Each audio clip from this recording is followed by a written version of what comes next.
Mister Ranjan, आपके लिए अच्छी खबर है, आपकी बेटी का पता चल गया।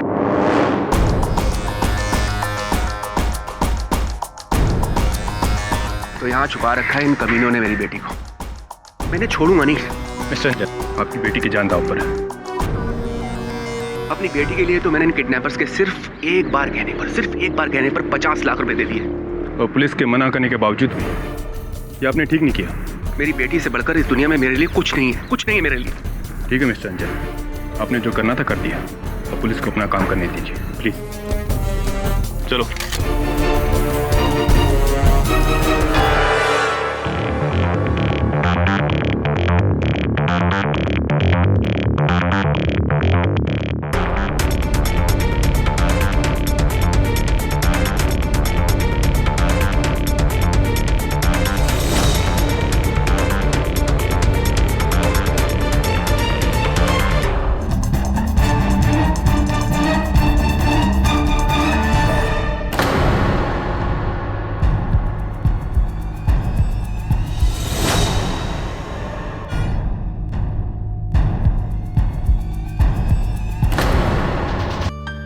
जिम जाओ और उसे बचाओ।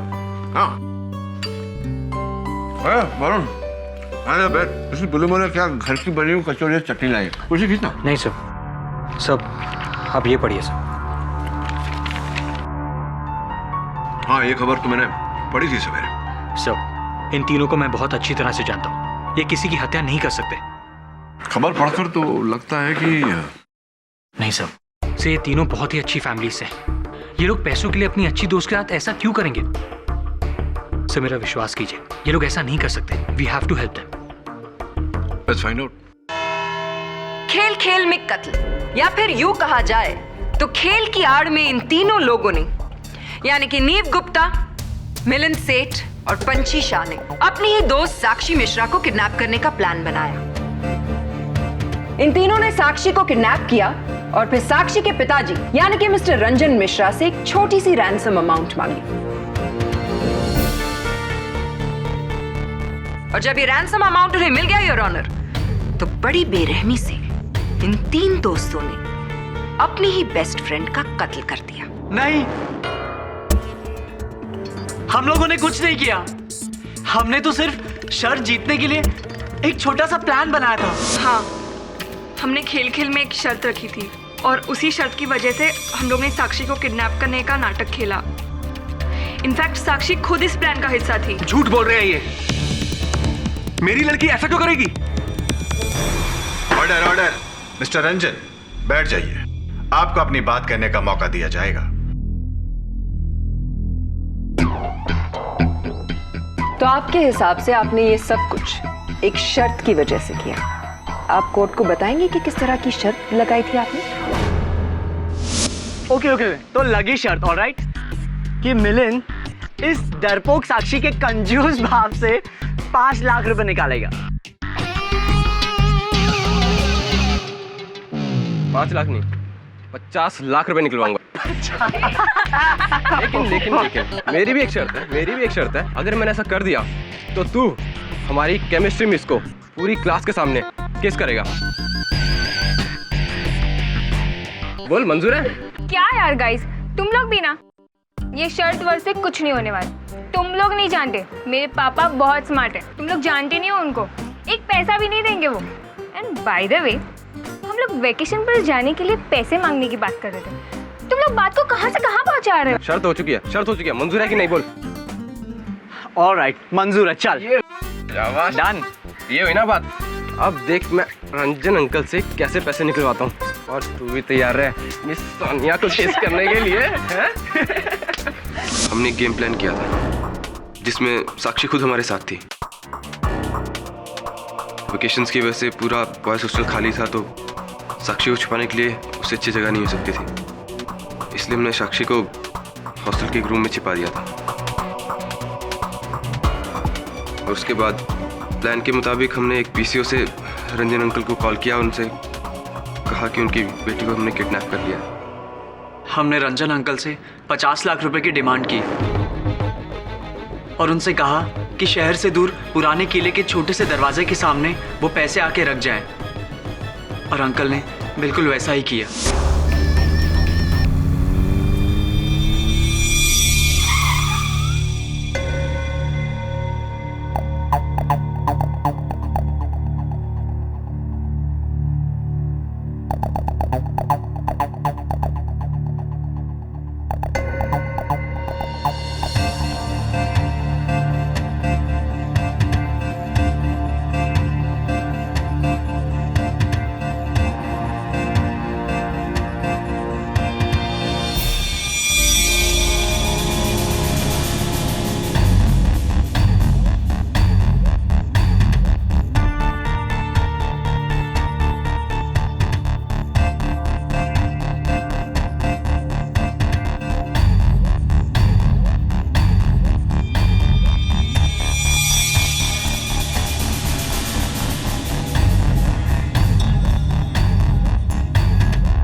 ये वही ब्रीफ केस है योर ऑनर जो मिस्टर मिश्रा ने इन तीनों को दिया था। पैसों से भरा ये ब्रीफ केस पुलिस ने इन तीनों से ही बरामद किया है। पैसा पैसा एक ऐसी चीज है जिसकी वजह से किसी की भी नीयत बदल सकती है, और लालच ही की वजह से साक्षी की मौत हुई। माना कि ये तीनों बहुत अच्छे घर से हैं, इन्हें पैसों की कोई जरूरत नहीं है, लेकिन योर ऑनर 50 लाख रुपए कौन छोड़ना चाहता है? और लालच की वजह से इन तीनों की नीयत भी बदल गई। नहीं, ये सब गलत है। हम लोग वो पैसे लौटाने ही वाले थे। इनफैक्ट मैं रंजन अंकल के घर वो पैसे लेके भी गई थी, पर वो वहां नहीं मिले। लेकिन आपने पैसे लौटाए नहीं।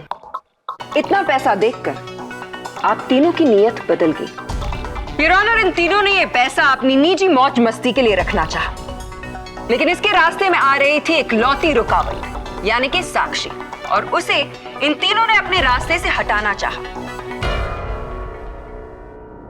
उस दिन ये तीनों पैसे लेकर दोबारा हॉस्टल रूम में गए। साक्षी बहुत खुश थी। उसे ये लगा कि अब प्लान के मुताबिक उसे घर चले जाना चाहिए। इन तीनों ने उससे ये कहा कि वो घर तो जा सकती है, लेकिन वो पैसे नहीं लौटाएंगे। साक्षी को ये बात बिल्कुल गलत लगी, लेकिन फिर ये उसे समझाने लगे कि इन तीनों को उन पैसों की ज्यादा जरूरत है, अपने नशे के लिए, पूल पेट्स के लिए, अपनी नवाबी लाइफस्टाइल और न जाने किन चीजों के लिए। साक्षी ने जब इस बात का विरोध किया तो इन तीनों ने साक्षी को अपने रास्ते से हटा ही दिया। देखो, अब तो हमारा प्लान सक्सेसफुल हो गया है। अब जल्दी से पैसे दे दो, मैं घर जा रही हूँ। देखो साक्षी, तुम्हें जाना तुम जा सकती हो, लेकिन तुम्हें हम ये पैसा नहीं देंगे। हाँ साक्षी, तुम्हें हम ये पैसे नहीं दे सकते। लेकिन क्यों? क्योंकि इस पैसे की हमें सख्त जरूरत है। मैं तुम लोगों को नहीं छोड़ूंगी। मैं अभी के अभी जाकर पुलिस को तुम लोगों की असलियत बता दूंगी। साक्षी रुक। साक्षी,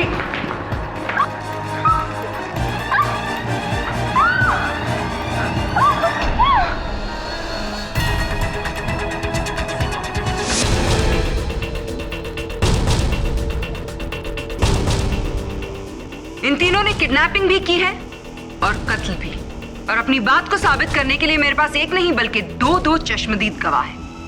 सबसे पहले मैं कटघरे में बुलाना चाहूंगी मिस्टर रंजन मिश्रा, यानी कि साक्षी के पिता को। ये जिन्होंने मेरी बेटी को मारा। मैंने अपनी आंखों से इन तीनों को उसे पंखे पे लटकाते हुए देखा। मेरी बेटी पंखे से झूल रही थी और मैं कुछ भी ना कर सकता। क्या मिला इनको? पूछिए इनसे, पूछिए क्यों मारा उसको। अरे इन्हें 50 लाख चाहिए थे, मैं इनको 1 करोड़ देता, लेकिन उसको मारने की क्या जरूरत थी? क्यों मारा मेरी बेटी को? क्यों मारा?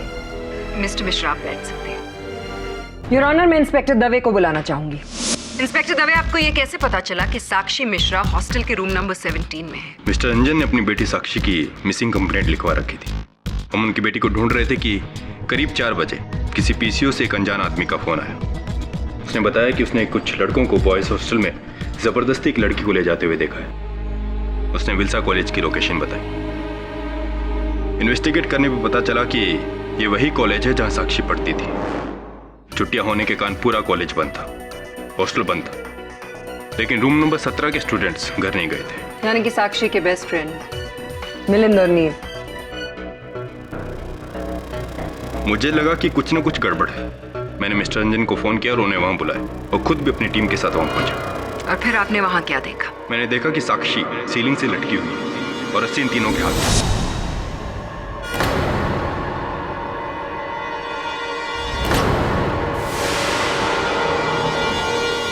जी नहीं, साक्षी हमारे आने से पहले मर चुकी थी। हम लोग तो उसे सिर्फ नीचे उतार रहे थे। चलिए मान लेते हैं कि आप तीनों में से किसी ने भी साक्षी का खून नहीं किया, लेकिन आपको ये बात भी तो माननी पड़ेगी ना कि साक्षी का कत्ल हुआ है। साक्षी वही लड़की जो आप तीनों की सबसे प्यारी दोस्त थी और एग्जैक्टली आपकी किडनैपिंग का खेल खत्म होने से पहले।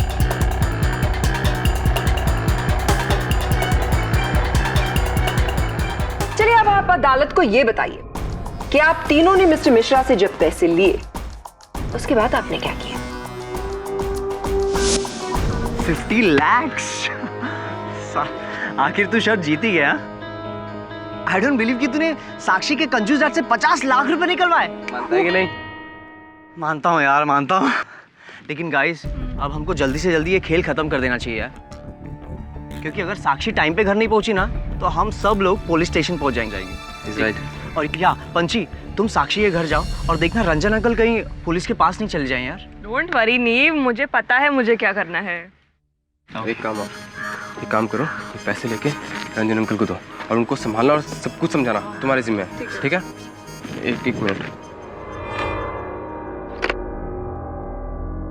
ये क्या कर रहा है तू? पैसे क्यों निकाल रहा है? अरे कुछ नहीं, सिर्फ 50,000 है, तू संभाल लेना ना यार। अरे यार लेकिन ये गलत है यार मिलन। बोल रहा हूँ ना, ये सारे पैसे मैं साक्षी को पूरे वापस कर दूंगा, ठीक है? सुन, तो एक काम कर, तू अभी हॉस्टल जा साक्षी के पास, मैं छोटा सा काम निपटा के आता हूँ, ठीक है? उसके बाद हम साक्षी को छोड़ने जाना, ओके? नहीं यार, एक्चुअली मैं अभी क्यों नहीं जा सकता। क्यों नहीं जा सकता भाई? अरे यार मुझे एक बहुत जरूरी काम है, प्लीज समझा करो। साक्षी को छोड़ने से ज्यादा उसके घर पे क्या जरूरी काम है तेरे पे? अरे यार मैं सब कुछ नहीं बता सकता यार मिलिन, ट्राई टू अंडरस्टैंड। देख, प्लान के मुताबिक जैसे हुआ था ना, सब कुछ जिम्मेदारी मेरी होगी, ऑलराइट? लेकिन अभी मुझे प्लीज थोड़ा टाइम दे। और मेरी छोड़, ये तू 50,000 रुपए लेके कहाँ जा रहा है? कुछ नहीं यार, एक पुराना उधार उसको चुकता करने जा रहा हूँ। वो सब छोड़ो, शार्प 4 o'clock हॉस्टल में मिलेंगे, okay? Sharp 4 o'clock, okay? Okay. चल।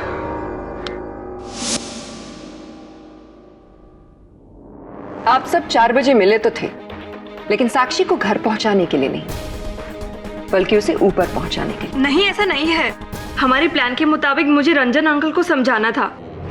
तब तक नीव और मिलिंद साक्षी को लेके वहां आने वाले थे, लेकिन सब गड़बड़ तभी हुई जब ही नीव और मिलिंद को कोई जरूरी काम के लिए कहीं जाना पड़ा। इसलिए हम लोगों ने प्लान बनाया कि हम लोग ठीक 4 बजे हॉस्टल के गेट के पास मिलेंगे। क्या मैं पूछ सकती हूँ कि ऐसा क्या जरूरी काम था जिसकी वजह से आप दोनों इस काम को छोड़कर अपने निजी काम के लिए निकल गए?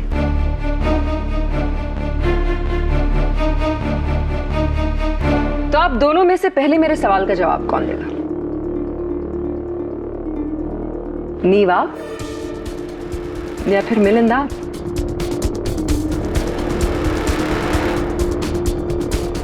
दोनों में से कोई भी जवाब नहीं देना चाहेगा। चलिए मैं ही आपकी इस उलझन को सुलझा देती हूँ। नीव, आप ही क्यों नहीं बताते कि आप किस काम से गए थे? नीव, आपने अब तक मेरे सवाल का जवाब नहीं दिया। आप किस काम से गए थे? शायद आपको याद नहीं आ रहा, तो चलिए मैं ही आपको याद दिला देती हूँ। आपका मकसद था पंची और मिलिंद से पहले साक्षी तक पहुंचना। जी हाँ योर ऑनर, नीव साक्षी से बहुत प्यार करता था, लेकिन साक्षी नीव को सिर्फ अपना एक अच्छा दोस्त मानती थी। नीव ने सोचा कि उस दिन एक बार फिर से वो साक्षी को मनाने की कोशिश करेगा, लेकिन अफसोस साक्षी ने एक बार फिर से उसे मना कर दिया और फिर नीव ने साक्षी का कत्ल कर दिया।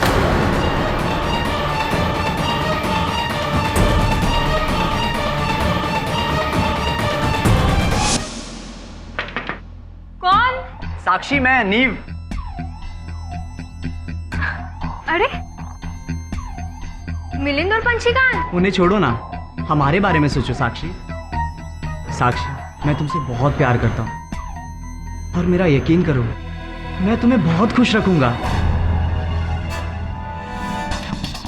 तुम्हारे बिना जिंदगी जीना मैं सोच भी नहीं सकता। तुम पागल हो गए हो नीव। मैंने तुमसे कितनी बार कहा है कि मैं तुमसे प्यार नहीं करती। हम सिर्फ और सिर्फ दोस्त हैं, और अगर हमेशा के लिए तुम्हें मेरी दोस्ती चाहिए, इस ख्याल को अपने मन से निकाल दो, वरना क्या क्या करोगी तुम? नहीं, ऐसा कुछ नहीं हुआ। मिलिंद और पंछी अच्छी तरह जानते हैं कि मैं साक्षी से कितना प्यार करता था। फिर मैं भला उसे क्यों मारूंगा? इनफैक्ट मैं तो उससे शादी करने वाला था। बंद करो ये बकवास। एक तो मेरी बेटी को मार दिया, ऊपर से उसकी बदनामी कर रहे हो। Order order. मिस्टर रंजन, बैठ जाइए। आपको अपनी बात कहने का मौका दिया जाएगा। जी नहीं, नीव साक्षी को बदनाम करने की बिल्कुल कोशिश नहीं कर रहा है। ये लोग सच में एक दूसरे को बहुत प्यार करते थे। ये सच है, और ये भी सच है कि साक्षी भी नीव से बहुत प्यार करती थी। ये बात उसने मुझे खुद आके बोली थी। हाँ, बस एक ही लेक्चर बाकी है। इसके बाद अगर तुम चाहो तो हम लोग लंच के लिए जा सकते हैं। ग्रेट। लंच के बाद मूवी? ठीक है, मैं फ्री होकर फ़ोन करती हूँ। Okay, bye. किसके साथ बात कर रही थी? नीव, राइट? तू मुझसे अपनी दिल की बात नहीं छुपा सकती। प्यार करती है ना नीव से? हाँ, एक्चुअली पंछी आई लव नीव। मुझे वो बहुत अच्छा लगता है। I want him to be my man. ये सच है, हम दोनों एक दूसरे से प्यार करने लगे थे। उस रोज भी मैं पंडित जी से मिलने मंदिर गया था। चूंकि साक्षी और मैं मिलिंद और पंछी को सरप्राइज देना चाहते थे, इसीलिए उस दिन मैंने इन दोनों से ये बात छिपाई कि मैं पंडित जी से मिलने मंदिर जा रहा हूँ। बताइए पंडित जी, क्या ये आपसे मिलने आया था? हाँ, ये बचवा हमसे मंदिर पर मिलने के लिए आया था। किसी लड़की से प्रेम विवाह करने की बात कर रहा था। धन्यवाद पंडित जी।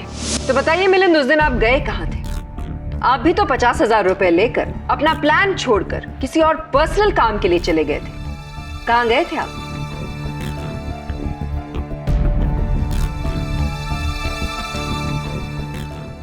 आप मेरी बात का जवाब नहीं दे रहे मिलिंद। कहीं ऐसा तो नहीं था कि आप ही सीधे हॉस्टल पहुंचे थे और आप ही ने साक्षी को मौत के घाट उतार दिया? कौन?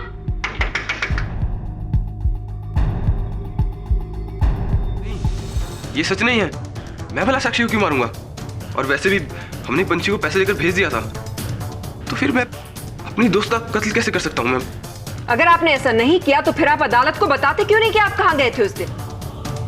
मिलिंद, आप मेरी बात का जवाब नहीं दे रहे।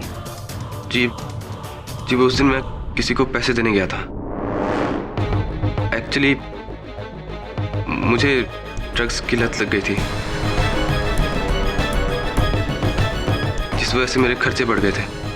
उस दिन भी मैं 50,000 रुपये लेके इसीलिए गया था ताकि मैं अपने पुराने कर्जे उतार सकूं।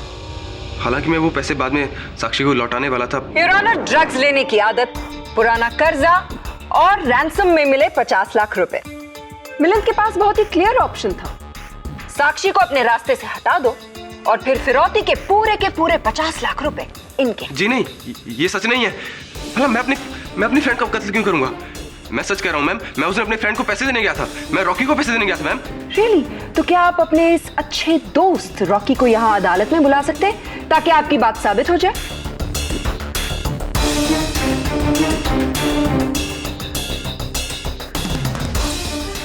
जवाब दीजिए, दोस्त है आपका, बुलाइए उसे। एक्चुअली मैं उस दिन रॉकी से मिलने गया जरूर था, लेकिन मैं उससे मिल नहीं पाया क्योंकि मैं 4 बजे से पहले वहां पहुंच चुका था, इसलिए मैं हॉस्टल लौट आया था। मैंने सोचा साक्षी से मिलता चलूं, लेकिन जैसे ही मैं हॉस्टल पहुंचा मैंने साक्षी को सीलिंग से लटकता हुआ पाया।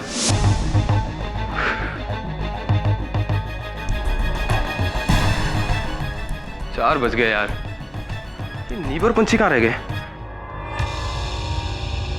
चलो मैं साक्षी से मिल लेता हूं।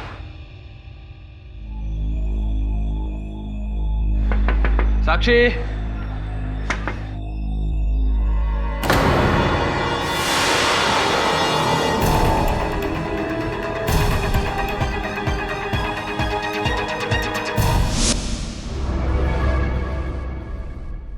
मैं डर गया था। मैं डर के मारे नीचे भागा तो मुझे नीव और पंछी नीचे मिले।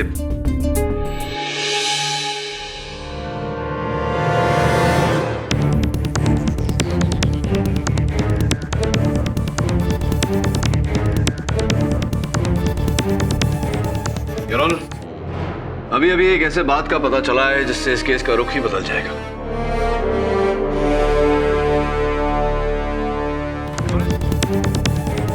योर ऑनर, अभी एक ऐसे बात का पता चला है जिससे इस केस का रुख ही बदल जाएगा, और इस बात का खुलासा करने के लिए मैं फोरेंसिक्स के डॉक्टर रस्तोगी को कटघरे में बुलाने की इजाजत चाहता हूं। योर ऑनर, मिलिंद, नीव और पंछी को हॉस्टल में लटकती हुई साक्षी की मृत शरीर के पास शाम के 5 बजे पाया गया, जिससे पुलिस ने यह अनुमान लगा लिया कि साक्षी की हत्या इन तीनों ने की है। किंतु योर ऑनर, फोरेंसिक्स के इस रिपोर्ट का कहना है कि साक्षी की मृत्यु 2.5 घंटे पहले, यानी कि 2 और 2.5 के बीच में हो गई थी।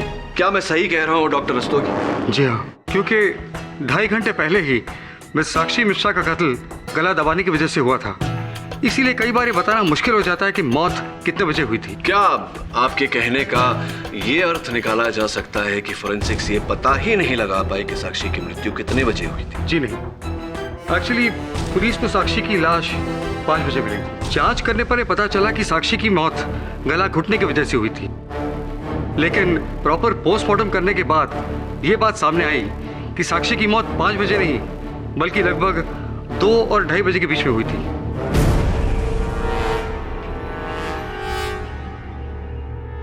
Mister Pathak, I don't understand the point you trying to make. इससे तो सिर्फ यही साबित होता है ना कि खून 2 और 2.5 बजे के बीच में हुआ। ये साबित नहीं होता कि इन तीनों ने खून नहीं किया है।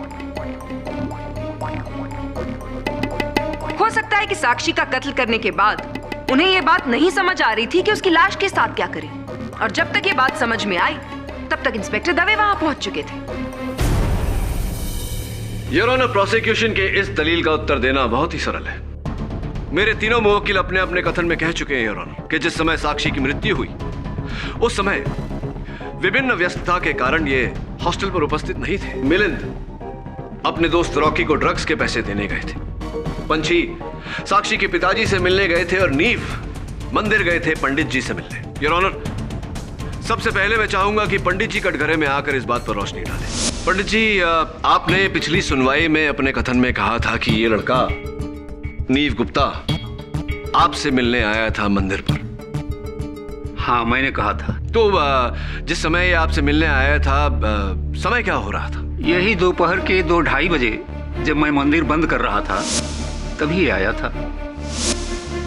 और आपसे वार्तालाप करके, बातें करके कितने बजे ये वहां से निकले? अब मुझसे बातचीत किया, आधा पौना घंटा तो लगा होगा। यानी कि अगर कहा जाए कि 2.5 बजे ये आपके मंदिर से निकले तो गलत नहीं होगा। 2.5 बजे योर ऑनर, 2.5 बजे नीव मंदिर से निकला। ठीक उसी समय हॉस्टल में साक्षी की हत्या हो रही थी।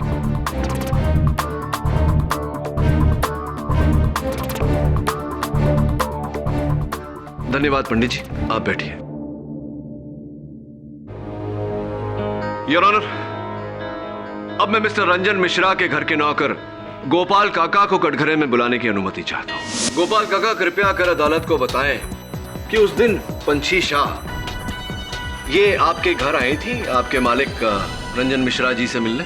जी, उस दिन वो घर पे आई तो थी, लेकिन मालिक घर पर उस वक्त नहीं थे। मालिक का इंतजार भी किया था इसने। तो किस समय ये आपके घर आई? लगभग 2:15 बजे। लगभग 2:15 बजे। और आप कह रहे हैं कि इन्होंने वहां इंतजार किया आपके मालिक का और फिर वहां से निकली। कितने बजे निकली थी? लगभग पौन घंटा। 3 बजे, योर ऑनर। मेरे प्रश्न में ही मेरे प्रश्न का उत्तर है। फोरेंसिक्स का यह कहना है कि साक्षी की मृत्यु 2:30 बजे हुई, और अगर पंछी वहां 2:15 से 3 बजे तक थी तो ये साक्षी की हत्यारन कैसे हो सकती है? मिस्टर पाठक, आपने तो सबका काम आसान कर दिया। अगर साक्षी के कत्ल में नीव और पंछी का हाथ नहीं है तो बचा सिर्फ एक इंसान जो कातिल हो सकता है, मिलिंद। नहीं सर, मैंने खून नहीं किया सर। केडी सर, मैंने खून नहीं किया। मैं सच कह रहा हूं सर, मेरा विश्वास कीजिए, मैंने खून नहीं किया सर। योर ऑनर, मैं प्रोसिक्यूशन की बात से सहमत हूं कि नीव और पंछी ने यह हत्या नहीं की, लेकिन मिलिंद ने भी यह हत्या नहीं की। वो भी निर्दोष है। यह प्रमाणित करने के लिए अदालत से मैं कुछ समय की विनती करता हूं।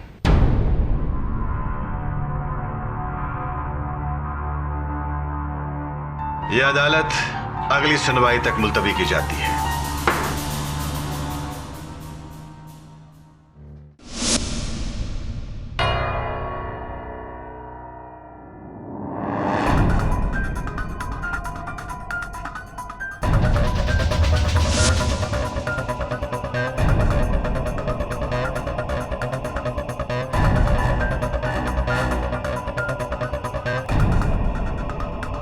वरुण,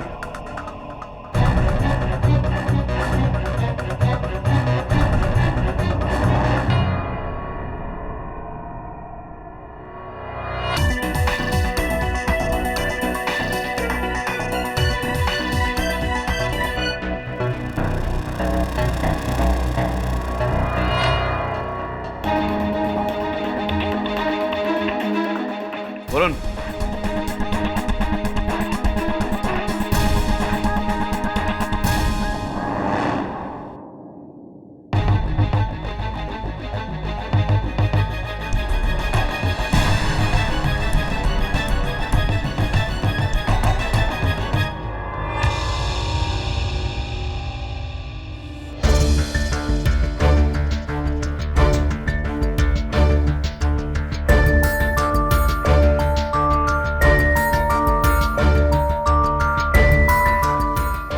वरुण, वो फाइल देना।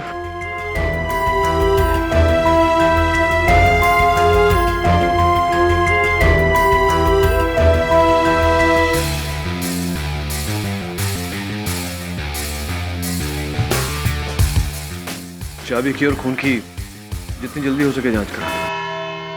योर ऑनर, ये केस उतना सीधा नहीं जितना कि हम सबको अब तक लग रहा था। इंस्पेक्टर दवे और मिस्टर रंजन मिश्रा ने साक्षी के मृत शरीर को लटकते हुए 5 बजे पाया, जबकि फोरेंसिक्स रिपोर्ट का यह कहना है कि साक्षी की मृत्यु 5 बजे नहीं, दोपहर के 2:30 बजे हुई थी।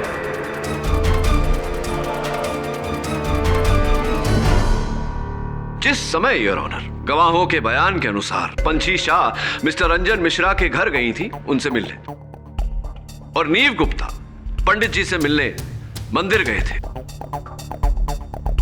अब केवल इतना प्रमाणित करना बाकी है कि मेरे मुवक्किल मिलिंद के कथन के अनुसार ये भी उस समय अपने दोस्त रॉकी से मिलने गए थे। क्या आप मेरी बात से सहमत हैं प्रोसिक्यूटर साहब?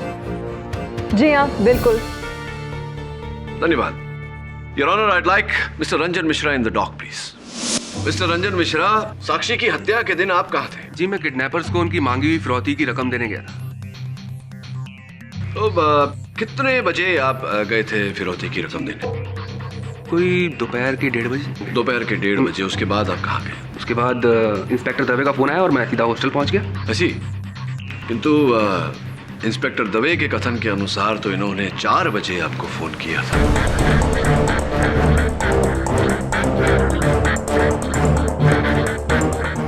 तो 1:30 और 4 बजे के बीच आप कहाँ थे? कहाँ था? अपनी बेटी का घर पर इंतजार कर रहा था। भाई, किडनैपर्स की डिमांड जो पूरी की मैंने। शायद आपसे भूल हो रही है मिस्टर मिश्रा।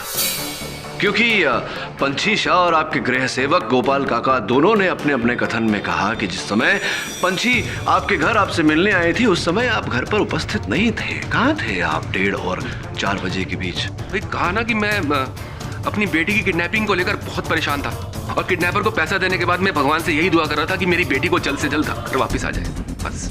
भगवान से दुआ कर रहे थे। भगवान से दुआ कहाँ पर कर रहे थे? किसी मंदिर में, मस्जिद में या बॉयज हॉस्टल में?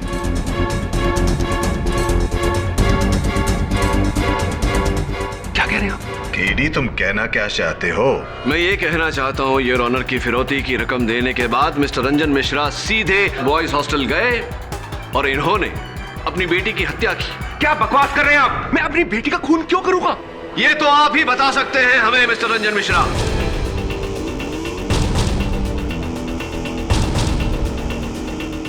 केडी, साफ साफ कहो, तुम कहना क्या चाहते हो? योर ऑनर, कहानी कुछ इस तरह। फिरौती की रकम देने के बाद मिस्टर मिश्रा सीधा बॉयज हॉस्टल पहुंचे क्योंकि ये जान चुके थे कि इनकी बेटी साक्षी को कहां रखा जा रहा है। वहां पहुंचने के बाद इन्होंने साक्षी पर वार किया, गला घोंटकर उसे मारने का प्रयास किया। योर ऑनर, योर ऑनर, ये मिस्टर केडी ये क्या मनगढ़ंत कहानियां बना रहे हैं? किस खून की बात कर रहे हैं आप? वही खून जो इन्होंने किया है योर ऑनर। और बचाव में साक्षी ने पास पड़ी चाबी से इन पर हमला किया और इन्हें घाव दिया। यही घाव यार, जरा अदालत को बताने का कष्ट करेंगे?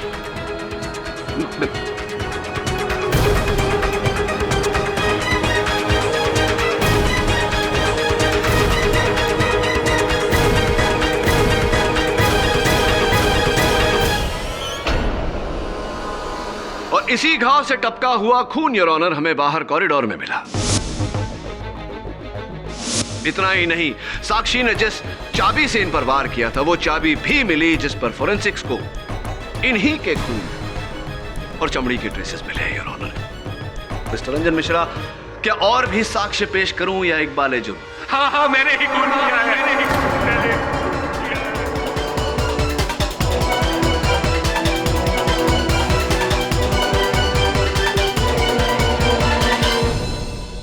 ये तीनों तो मेरी सिर्फ प्लानिंग का शिकार हुए थे। इन्हें तो इस्तेमाल किया था मैंने उस दिन जब मैं फिरौती की रकम देने के बाद अपनी कार लेकर वापस आ रहा था।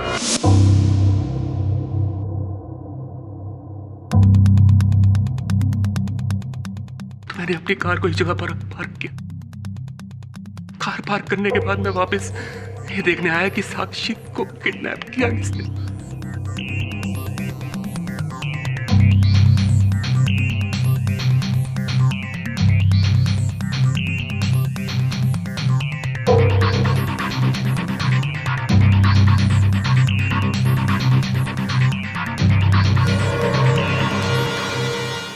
अब हमको जल्दी से जल्दी ये खेल खत्म कर देना चाहिए, क्योंकि अगर साक्षी टाइम पे घर नहीं पहुंची ना तो हम सबका गेम खत्म और हम लोग सीधे पुलिस स्टेशन, समझा?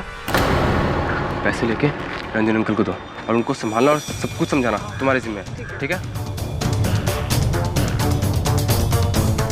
ये मैं देखकर हैरान रह गया कि साक्षी का किडनैप करने वाला और कोई नहीं, उसके अपने दोस्त थे।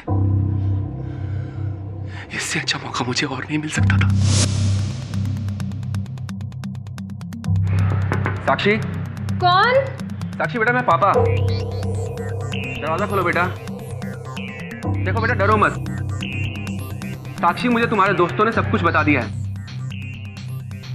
पापा, आप हमसे नाराज तो नहीं है ना? बेटा, मैं आपसे नाराज नहीं। इनफैक्ट मैं तो आपसे बहुत खुश हूँ कि आप बिल्कुल ठीक हैं और ये सब एक मजाक था। I am happy. पापा, I am really really sorry. हमें ऐसा नहीं करना चाहिए था। नहीं साक्षी, नहीं।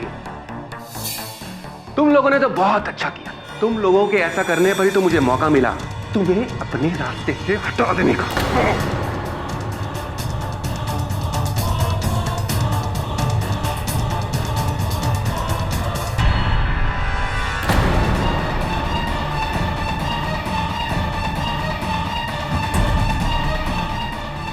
साक्षी! साक्षी!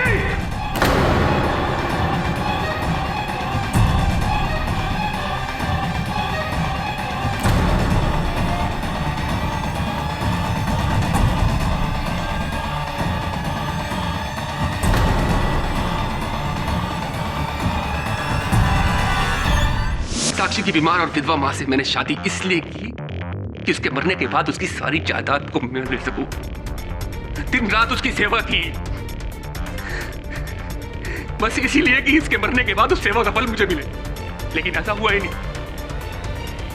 गायत्री ने अपनी सारी जायदाद अपनी बेटी साक्षी के नाम पर कर दी और मुझे केयर टेकर बना दिया, वो भी उस वक्त तक जब तक साक्षी की शादी नहीं हो जाती। मैं क्या करता? और जब मैंने इन तीनों को प्लान बनाते हुए सुना तो मुझे लगा मुझे मेरा प्लान तो हो गया। मुझे पता था कि मारूंगा मैं और शक जाएगा इन तीनों के ऊपर। बस मैंने अपनी बेटी को मार दिया। मैंने अपनी बेटी को मार दिया। बेटी को मार। The defense rests, Your Honor. यह अदालत नीव, पंछी और मिलिंद को बाइज्जत बरी करती है और मिस्टर रंजन मिश्रा को अपनी बेटी के कत्ल में दोषी पाते हुए उम्र कैद की सजा सुनाती है। The case is closed.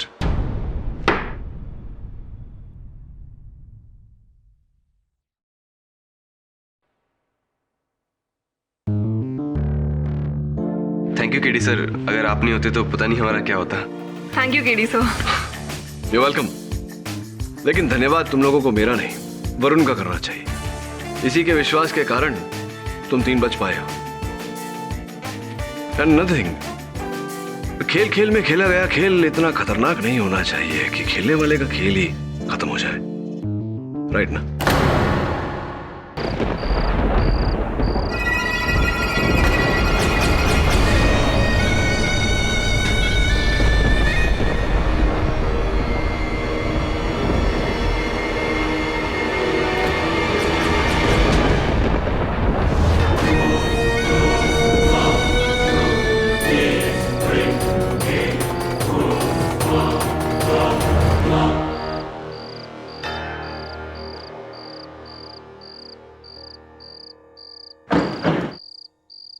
Thakur साहब, नीलाक्षी ये यहाँ क्या कर रही है? नीलाक्षी? ठाकुर साहब, जरूर कुछ गड़बड़ है। भाई साहब,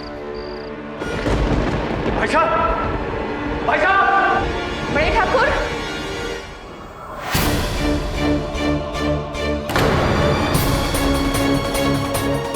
उज्जवल भाई साहब, भाई साहब, भाई साहब!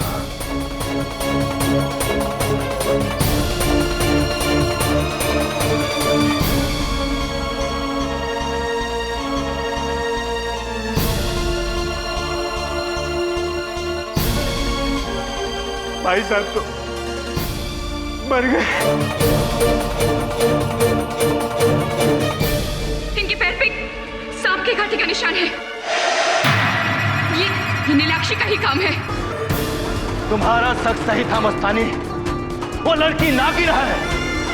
दिसंबर चाचा, गांव वालों को इकट्ठा करो, हम उस नागिन को नहीं छोड़ेंगे।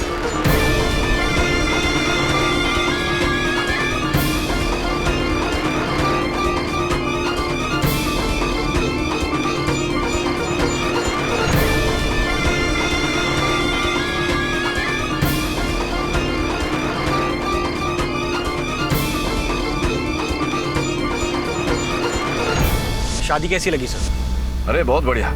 मुझे नहीं पता था यहाँ गांव में लोग मुझसे और मेरे मुकदमों से परिचित हैं। I felt very good.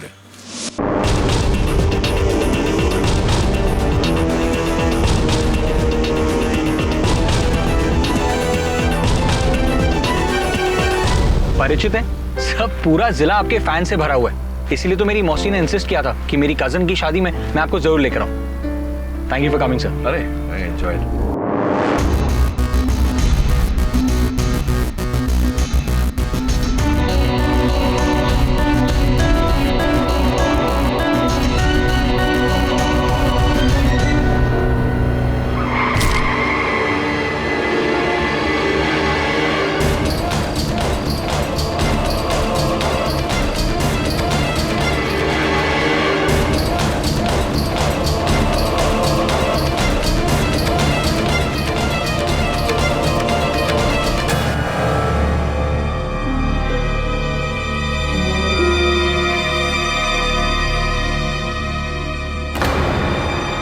साहब, ये लड़की हमारे हवाले कर दो।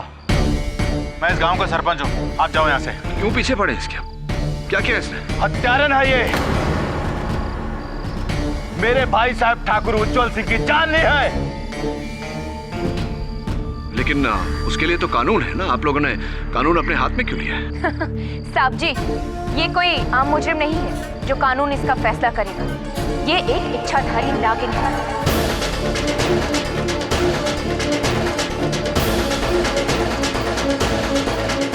और इसका फैसला कानून नहीं, हम करेंगे। इसका जहरीला फन कुचलकर। क्या कह रहे हैं आप लोग? ये लड़की इच्छाधारी नागिन? देर आए पर दुरुस्त आए। लो आ गया कानून। चल नागिन।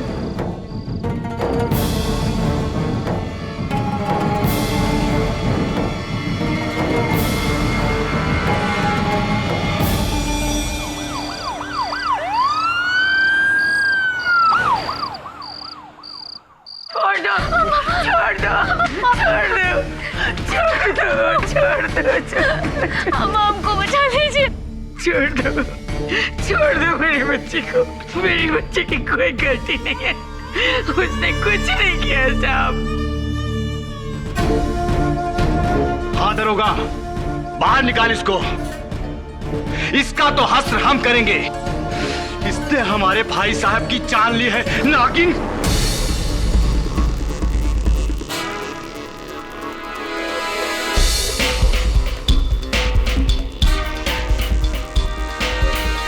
ये क्या कर रहे हैं आप लोग? कौन से युग में रहते हैं आप सब? इच्छाधारी नागिन, ये तो कथाओं की बात है, होता नहीं है ऐसा कुछ। आपके शहर में नहीं होता होगा साहिब। आपके शहर में तो लोग भगवान को भी नहीं मानते। ये सब तो दूर की बात है। देखिए साहब, आप यहाँ नए आए हैं, आप इस लड़की के बारे में कुछ नहीं जानते हैं। हम इसे बचपन से जानते हैं, इसका पूरा इतिहास जानते हैं। तो कहना क्या चाहते हैं आप? कि ये बच्ची नागिन का रूप लेकर डसती है सबको? अटर नॉनसेंस, अनबिलीवेबल, अंधविश्वास की हद होती है। ओ भाई साहब, तुमको तसल्ली दिलाना हमारा काम नहीं है। अपना रास्ता नापिए, ये हमारा आपस का मामला है। चले जाइए। साहब, साहब हमें छोड़ के मत जाइएगा साहब। साहब आपके जाने के बाद ये लोग हमको मार डालेंगे। मेरी बच्ची।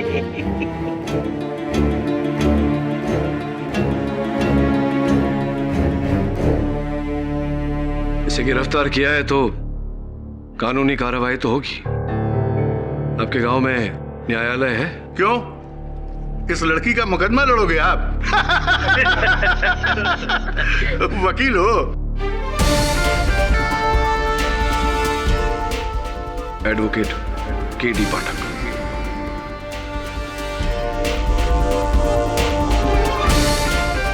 और केडी पाठक के होते हुए कभी किसी बेगुनाह को सजा नहीं हो सकती। बाकी की पहचान अदालत ले लूंगा। चल वरुण, राम,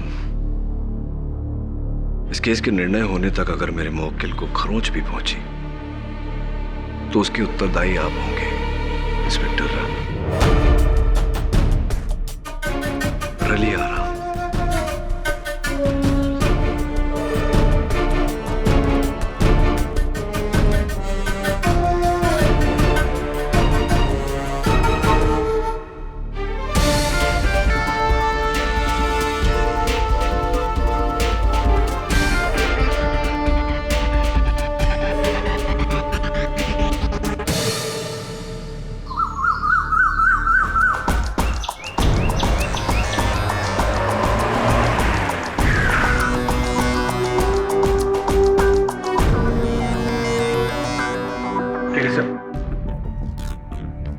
एक बार फिर से सोच लीजिए।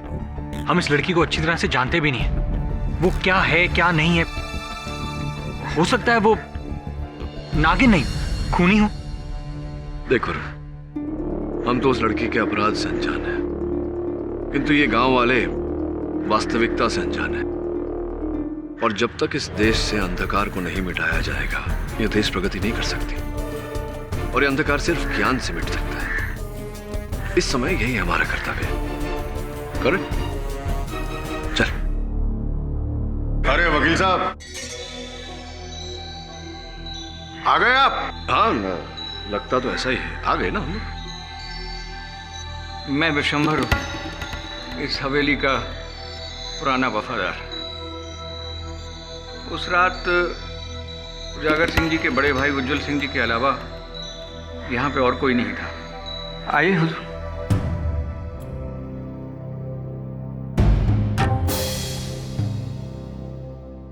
वकील साहब, हमने यहां से ठाकुर साहब की लाश उठाई थी।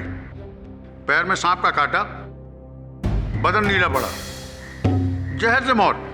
क्लियर केस, एकदम क्लियर।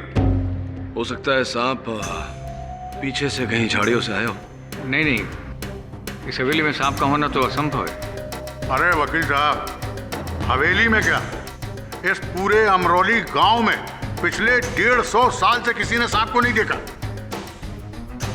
रिकॉर्ड है, रिकॉर्ड। अब आप ही बताइए, इसका क्या मतलब है? आप सुलझे हुए लगते हैं चाचा, आप बताइए, क्या वो लड़की नागिन हो सकती है?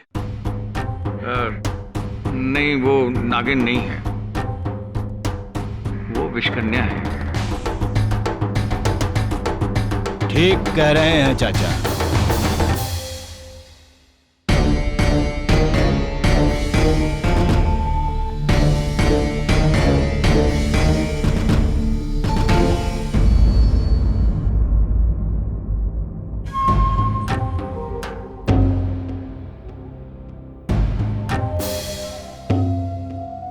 माय बाप, ये जो लड़की कटघरे में खड़ी हैंगी ना,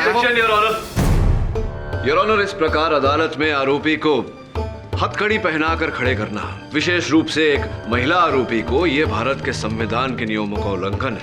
वाह! खुलेआम ये नागिन को छोड़ने की मांग कर रहा है ताकि हम सबको डस ले, पूरे गांव को तबाह कर दे। ये हम नहीं होने देंगे, नहीं होने देंगे। देखिए पाठक साहब, आप इस बात की चिंता मत कीजिए। आप केस शुरू कीजिए। चमनलाल, पंखा तेज करो।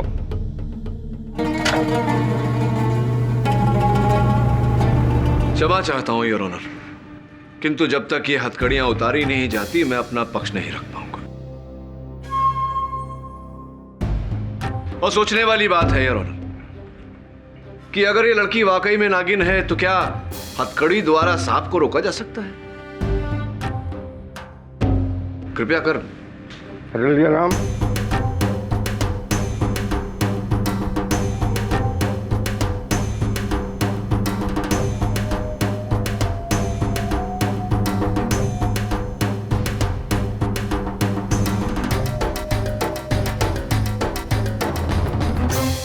खुश हैंगे वकील साहब, खुश हैंगे। हाँ, बड़े शहर के बड़े वकील साहब।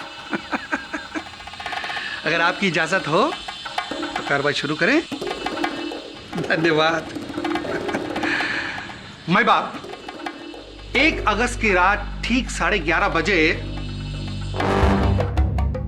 ठाकुर उज्जवल सिंह की हवेली से एक लड़की फरार हैंगी। 3 लोगों ने उसे देखा हैंगा।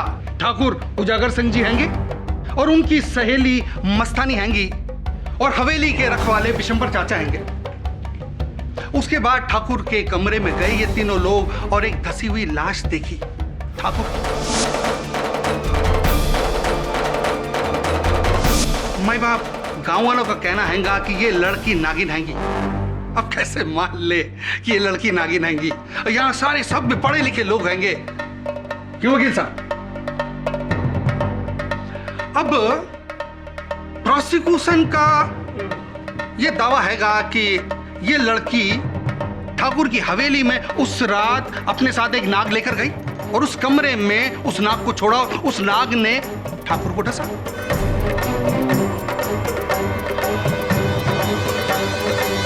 सीधी सिंपल मर्डर हैंगी। भाई बाप, मर्डर करने के लिए कई लोग पिस्तौल का इस्तेमाल करते हैंगे, गंडासे का इस्तेमाल करते हैंगे, छुरी का इस्तेमाल करते हैंगे। इस लड़की ने नाक का इस्तेमाल किया है ना।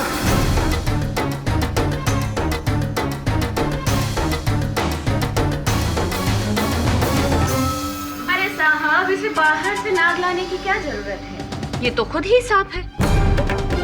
नागिन कहेंगी। Objection your honour.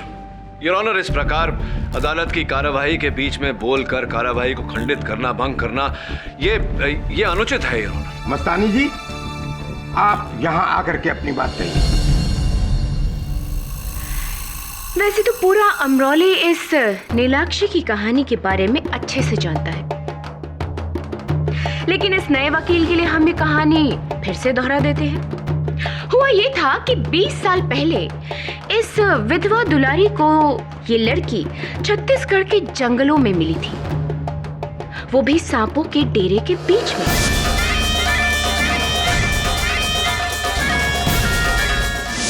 बिल्कुल सांपों से घिरी हुई, और ये उनके बीच ऐसे खेल रही थी जैसे कि ये सांप उसके दोस्त होंगे।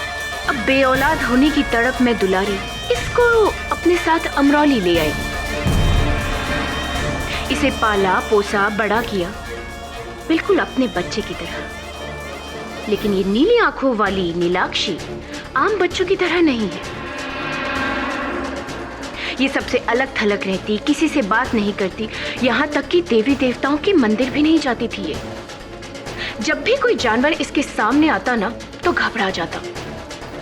घोड़ा इसके सामने आता तो बिदक उठता, कुत्ते आते तो भौंकने लग जाते, मानो कि वो इसके अंदर बसी नागिन को पहचान रहे हो। ऊपर से इसकी नागमणि जैसी नीली आंखें। मुझे तो पहले से ही शक था कि ये लड़की।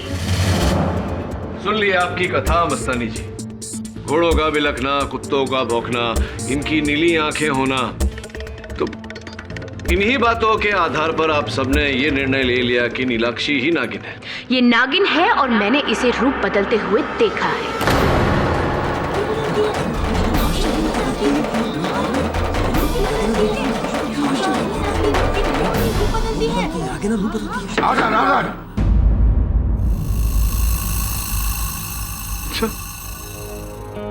अगर आपको आपत्ति ना हो तो कुछ प्रश्न करो। धन्यवाद। तो अब कह रही थी कुछ, आपने रूप बदलते हुए देखा है? जी हाँ, एक दिन मैं हवेली से लौट रही थी तो दुलारी के घर के पास मैंने देखा कि एक सांप गुजर रहा था। पहले तो मैं एकदम घबरा गई कि भाई इतने सालों से जब अमरौली में एक भी सांप नहीं देखा गया तो ये सांप आया कहाँ से। लेकिन फिर भी जैसे तैसे हिम्मत करते हुए मैं आगे बढ़ी और उस सांप का मैंने पीछा किया, और मैंने देखा कि वो सांप एक पेड़ के एक सिरे से घुसा और थोड़ी ही देर बाद दूसरे सिरे से ये नीलाक्षी बाहर निकली।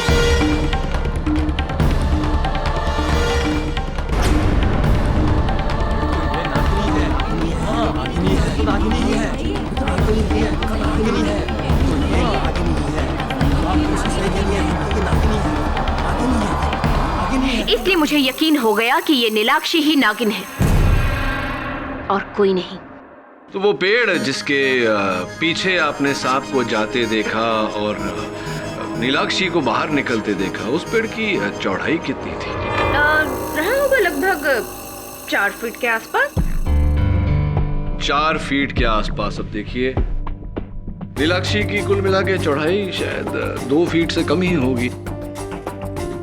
तो क्या ऐसा नहीं हो सकता मस्तानी जी कि वो सांप पेड़ की जड़ के पास से आगे निकल गया हो और पेड़ के पीछे से नीलाक्षी बाहर निकली हो और आपको भ्रम हुआ हो कि वो सांप का रूप छोड़कर लड़की का रूप लेकर ऐसा?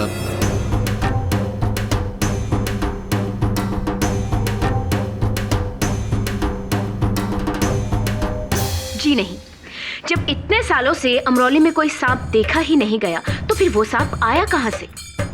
और एक अकेली मैं ही नहीं हूँ जो इस नीलाक्षी की सच्चाई के बारे में जानती हूँ। अगर आप चाहे तो हमारे मंदिर के पंडित जी पुरोहित जी से ही पूछ लीजिए। जज साहब, आपकी अनुमति हो तो पुरोहित जी को बुलाएं। जय मां दुर्गे, जय मां दुर्गे, जय मां दुर्गे, जय मां दुर्गे। जजमान, हम ठहरे संसार और माया जाल से दूर रहने वाले ब्रह्मचारी। हमें क्या पता ये कन्या नागिन है या कोई बाला, परंतु हम इतना अवश्य जानते हैं ये कन्या नाग देवता को पूजती है हमने कई बार इसको नाग देवता की मूर्ति के सामने नमन करते हुए देखा है।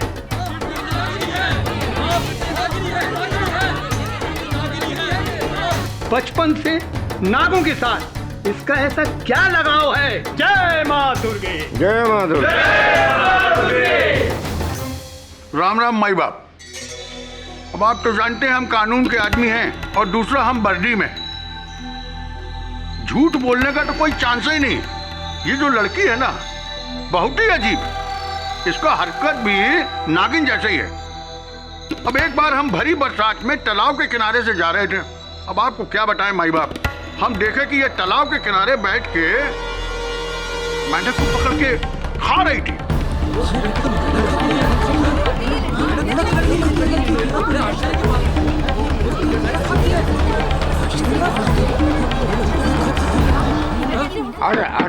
अब भला बताइए, मेंढक तो सर्पों का भोजन है, इंसानों का तो नहीं ना। जैसे जैसा प्रांत जैसे लोग वैसा भोजन। चीन में तो बड़ा विशेष भोजन माना जाता है मेंढक को। अरे वहाँ खाते होंगे वकील साहब। देखिए आपको बताएं, जिस तरीके से बड़े ठाकुर साहब की मौत हुई है ना, और इस लड़की की अजीब हरकतें, मेरा तो पूरा डाउट माई बाप इसी लड़की पे जाता है, सिर्फ इसी लड़की पे जाता है साहब। माई बाप, इसके लक्षण नागिन के भले ही ना हो, पर एक विषकन्या के जरूर हैं। एक बार स्कूल में हुजूर इसको बिच्छू ने काट लिया। हमें तो लगा कि ये गई काम से, लेकिन चुटकी बजाते ये ठीक हो गई। मैं तो तभी भाग गया था कि इस पर जहर का कोई असर नहीं होता। इसकी रगों में खून के साथ साथ जहर दौड़ता है। ये विषकन्या है, विषकन्या हुजूर, विषकन्या।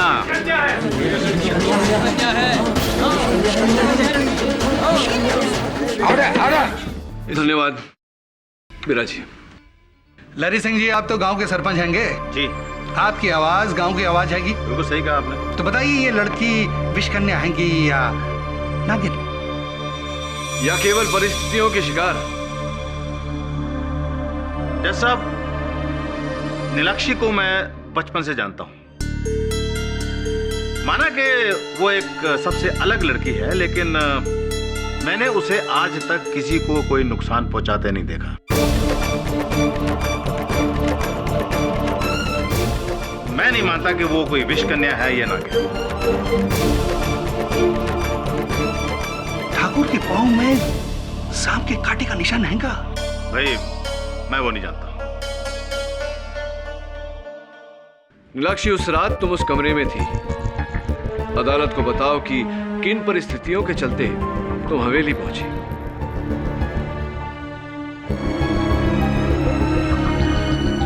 डरो मत, बोलो। मेरी माँ को जोड़ों का दर्द है साहब। ठाकुर उजागर सिंह ने कहा था कि शहर में उसकी दवा मिलती है, तो माँ की दवा वो ले आएंगे शहर से। और बड़े ठाकुर के बुलाने की वजह से मैं उनके पास वो दवा लेने गई थी।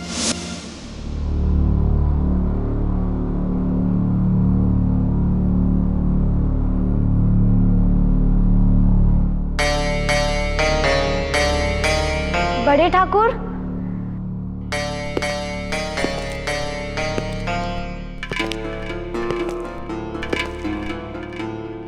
नीलू, ऊपर आ जा। घबरा मत, कोई नहीं है हवेली में। नहीं बड़े ठाकुर, वो माँ की दवाई लेने आए थे हम।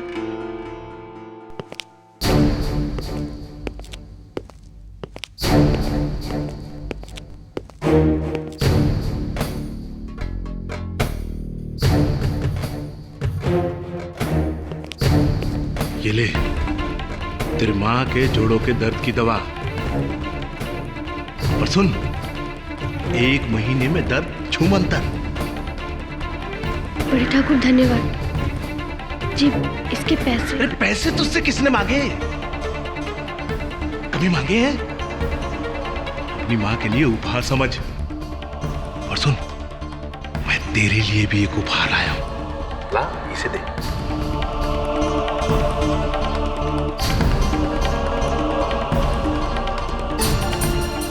ये देख, बढ़िया है ना? तेरी नीली आंखों से मेल खाता है। हाँ, पहना दूं तुझे?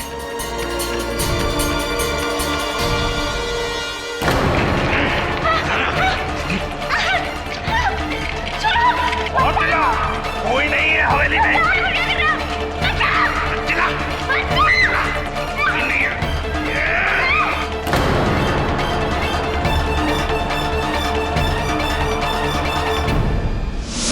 और फिर जब मुझे होश आया तो मैंने देखा कि वहां पे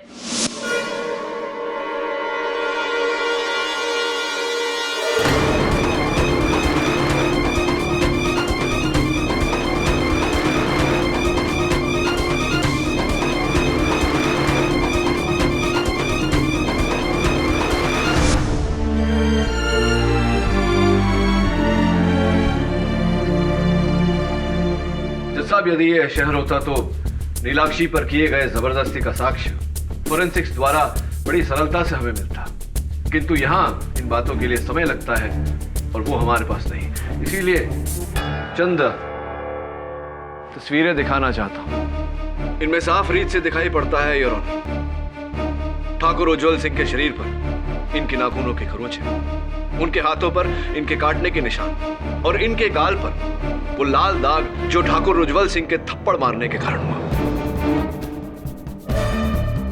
इससे पूरी तरह सिद्ध होता है योर ऑनर कि नीलाक्षी का कथन सच्चा है। ये शिकार ही नहीं बल्कि खुद शिकार हुई है।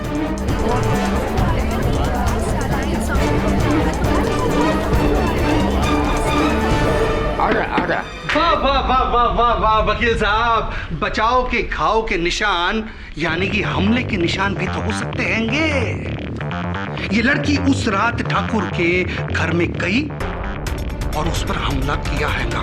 प्रोसिक्यूटर साहब, मैं आपको स्मरण करा दूं कि ठाकुर की मृत्यु लड़की के हमले के कारण नहीं, सांप के काटने के कारण। और वो सांप यही लड़की लेकर आई थी। इसका कोई सबूत हैंगा आपके पास? हैंगा। बड़ी देर से इसी बात का इंतजार कर रहा था मैं। इक्का हैंगा। अच्छा, रखिए।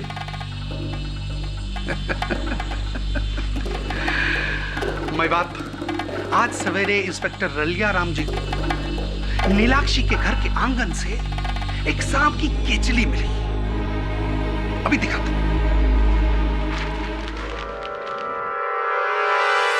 असली हैंगी, असली हैंगी। वकील साहब, असली हैंगी, असली हैंगी। ये पिटारी भी वहीं से मिली जिसमें सांप को रखा जाता है।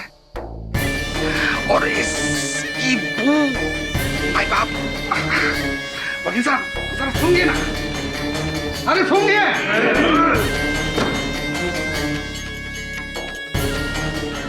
भाई बाप, इस बात का प्रमाण तो मिल गया कि अमराली गांव में एक सांप है। ये लड़की नागिन हैंगी या नहीं ये तो नहीं पता, मगर इस लड़की का उस सांप से रिश्ता पक्का हैगा।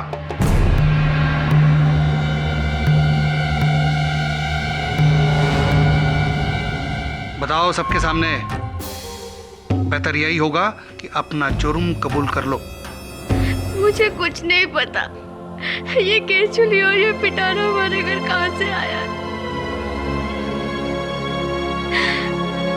माँ, मुझे बचा लो। मुझे कोई फंसा रहा है माँ। वो कौन है योर ऑनर? इसका अनुमान है मुझे। मैं ठाकुर उजागर सिंह जी को कटघरे में बुलाने की अनुमति चाहता हूँ।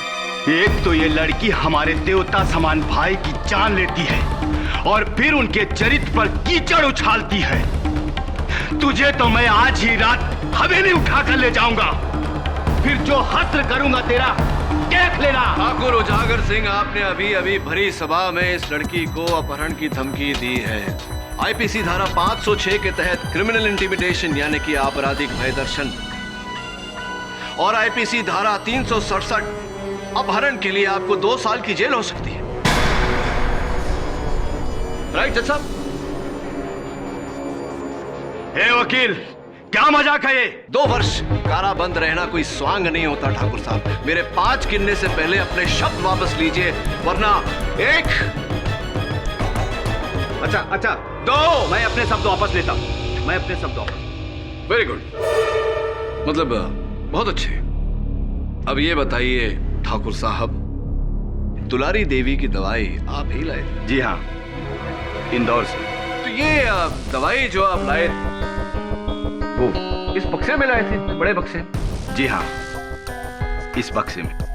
इतने बड़े बक्से में इतनी छोटी सी बोतल क्यों? क्या इस बड़े से बक्से में कोई और भी सामान था इस दवाई की शीशी के साथ? आपको क्या लगता है मैं इसमें सांप लाया था? हाँ, यही लगता है मुझे। ए वकील, दिमाग ठिकाने लगा दूंगा। फिर भरी सभा में धमकी दे रहे हैं जज साहब। मेरा कहने का मतलब, वकील साहब, हम अपने बड़े भाई साहब को क्यों मारेंगे? उचित प्रश्न, और इसका उत्तर भी दूंगा। पहले आप ये बताइए कि आप इंदौर क्यों गए थे? भाई साहब और मैंने मिलकर इंदौर से बाहर 100 एकड़ जमीन खरीदी थी। उसी की रजिस्ट्री के लिए वहां गया था, वकील से मिलने। और सुना है कि लौटते समय आप एक छोटी सी जगह रुके थे, सपेरों की बस्ती में। क्या ये सच है? अरे क्या बात कर रहे हैं? आपको किसने कहा? आप ही के वाहन चालक ने। उसका ये कहना है कि बिल्लोड़ा नाम की सपेरों की बस्ती में आप रुके थे। क्यों गए थे आप वहां भ्रमण करने, साइट सीइंग, पर्यटन, या कोई विशेष कारण था आपके वहां जाने का?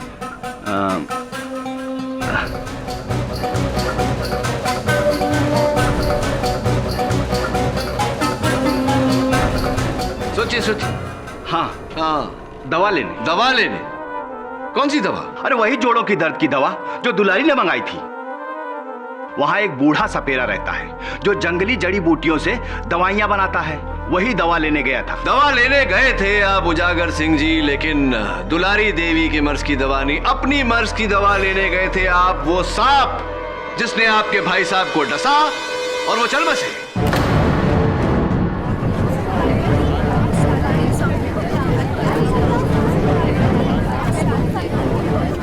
शांत हो। भाई बाप, भाई भाई का खून क्यों करेगा? संपत्ति, जायदाद जज, वो 100 एकड़ की जमीन दोनों भाइयों ने मिलकर खरीदी थी, लेकिन पंजीयन सिर्फ आपके नाम पे की गई है उजागर सिंह जी।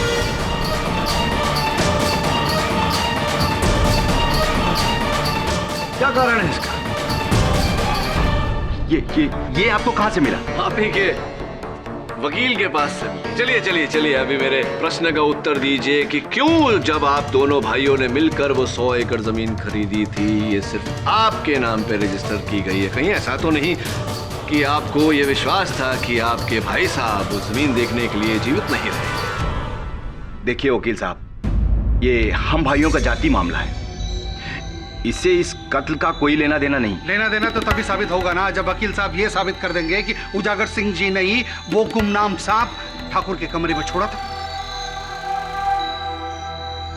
क्यों वकील साहब, सबूत हैगा?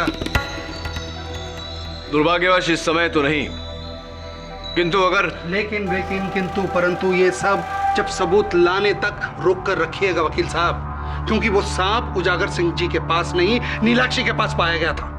साहब, मैं इस बात की पुष्टि करने के लिए नीलाक्षी की माताजी दुलारी देवी को बुलाना चाहूंगा। दुलारी देवी जी, आपकी बेटी के विरुद्ध इस अदालत में जो आरोप लगाए गए हैं, उन्हें सुनकर आपके दिल पर क्या बीत रही होगी, ये मैं अच्छी तरह से समझ सकता हूँ।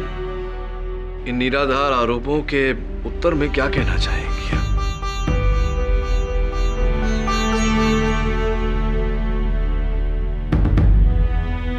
कुछ कहिए दुलारी देवी।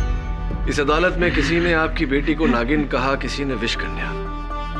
आपकी बेटी को इस समय आपके सच की, एक माँ के सच की आवश्यकता है। कुछ कहिए। मुझे माफ कर दे बेटी, मुझे माफ कर दे। मैं अब तेरी असलियत नहीं छुपा सकती हूँ।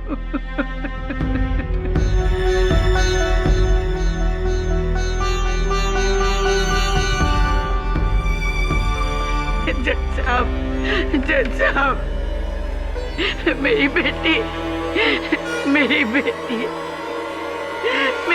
एक नागिन है।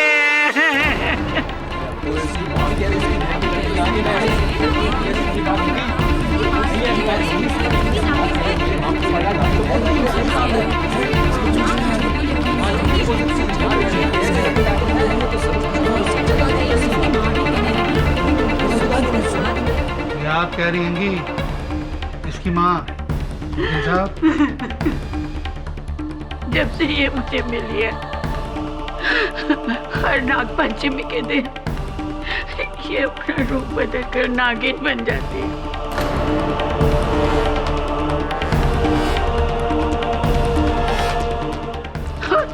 और कुछ घंटे बाद ये अपने इंसानी रूप ले लेती है। मैंने जब पहले ये देखा कि वो किसी को नुकसान नहीं पहुंचाती है, तो मैंने इस राज को राज ही रखा जज साहब।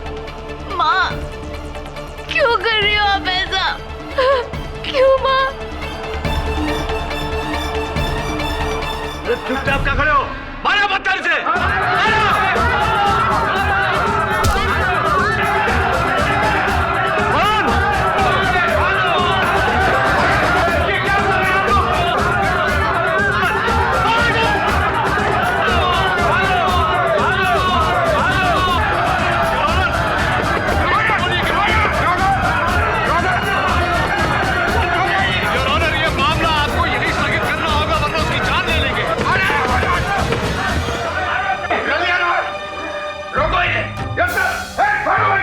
ये अदालत अगले सोमवार तक मुलतवी की जाती है।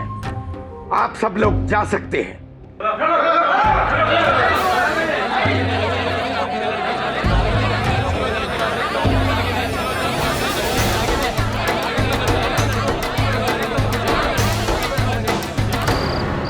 देख लिया सर, बहस के आगे बीक बजाने का नतीजा।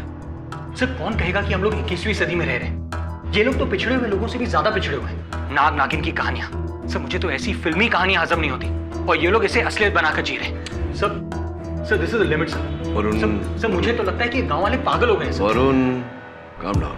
वातावरण को समझ। सही कह रहे तू। ये गांव पिछड़ा हुआ है, इसीलिए यहाँ लोग पिछड़ी हुई बातें करते हैं। चौंका देने वाली बात तो दुलारी देवी का अपनी बेटी नीलाक्षी पर वो आरोप लगाना है। सब फंसा रही होगी इन सबके साथ मिलकर सर। सौतीली माँ जो है उसकी। नहीं वरुण, दुलारी देवी की आंखों में मैंने नीलाक्षी के लिए जो प्यार देखा है वो सगी मां से भी बढ़कर है। ये तो स्पष्ट है कि वो किसी के दबाव में आकर झूठ बोल रही है। प्रश्न है कि किसके दबाव में?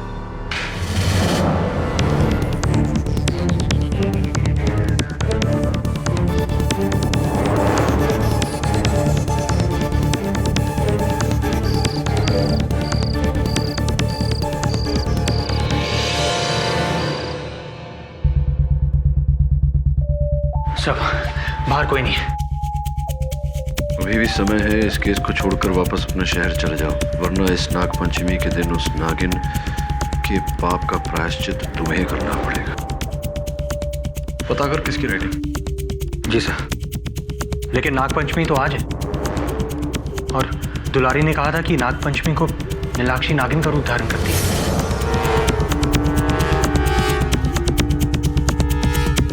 आज नाग पंचमी के दिन तुझे खाना नहीं, दूध पिलाना चाहिए।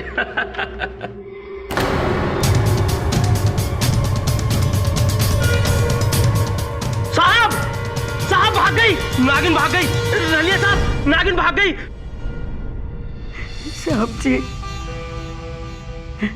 मैंने अदालत में झूठ बोला था कि नीलू एक नागिन है।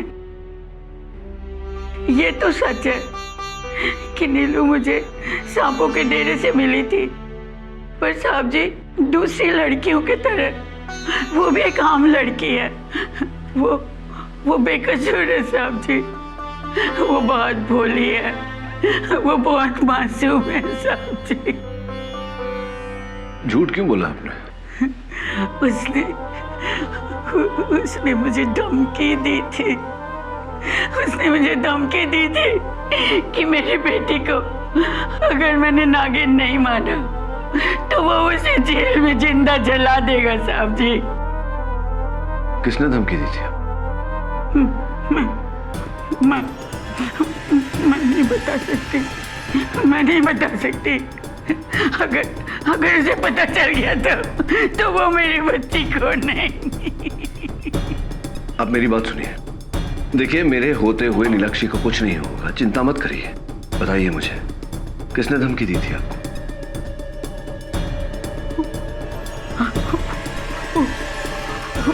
उजागर सिंह।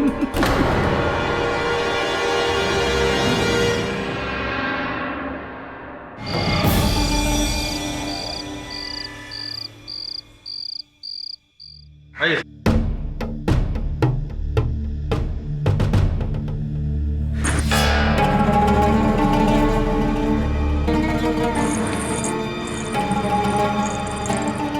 वरुण, नीलाक्षी की बहन है। नीलाक्षी तो जेल में है सर। तो फिर रख। ठाकुर साहब,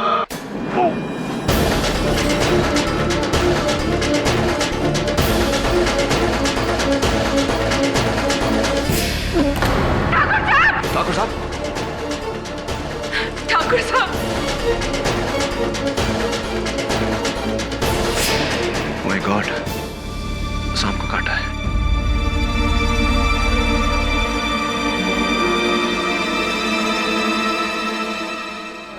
सांप।